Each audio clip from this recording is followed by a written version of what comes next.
All right, guys, if you've been patient on NVIDIA and SMCI waiting for a dip, this is your opportunity here, okay? NVIDIA dropped 10% on Friday. SMCI was down 23%. So both stocks trade in the 700s now. So SMCI stock dropped 23% because they did not provide preliminary guidance like they usually do. And so investors are worried that they're going to report earnings that aren't as good, as last quarter, okay? I think that's overblown though. We're still not even close to their earnings report. It's like 3 weeks away, I believe.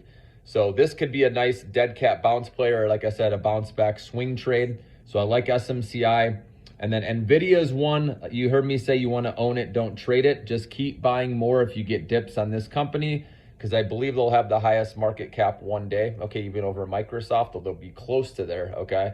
And we know all the catalysts, for NVIDIA. They haven't even gotten their Omniverse, which is their automotive department, the autonomous vehicles, the supercomputers that are in those. That segment hasn't even started growing yet. So that's a catalyst waiting to happen. And like I said, they're the AI chip boom, right? This is happening everywhere. Companies across all industries need to incorporate this, right? Or they'll get left behind. And NVIDIA is going into many people's areas, how they're building customized chips, for example, which encroaches on Broadcom's area, right?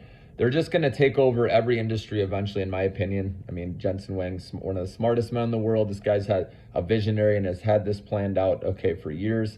So NVIDIA is one, like I said, own, don't trade. So both of these are great times to get in if you're a patient long-term investor. I'm not saying these stocks can't go down more in the short run, but like I said, it doesn't matter. As long as you don't buy at the top, these stocks are going to recover eventually, especially, I believe, as we get into earnings again, if we keep having beat and raise reports.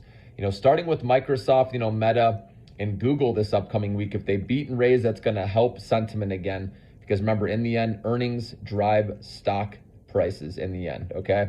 And we don't know the initial reaction right after earnings, but over the long haul, we know if they keep having good earnings, it's going to show up in the stock price, and stocks go up eventually, guys. So take advantage of the dip. I also like Microsoft. You heard me put out a video on that, okay? So Microsoft, NVIDIA, SMCI, let's go, guys.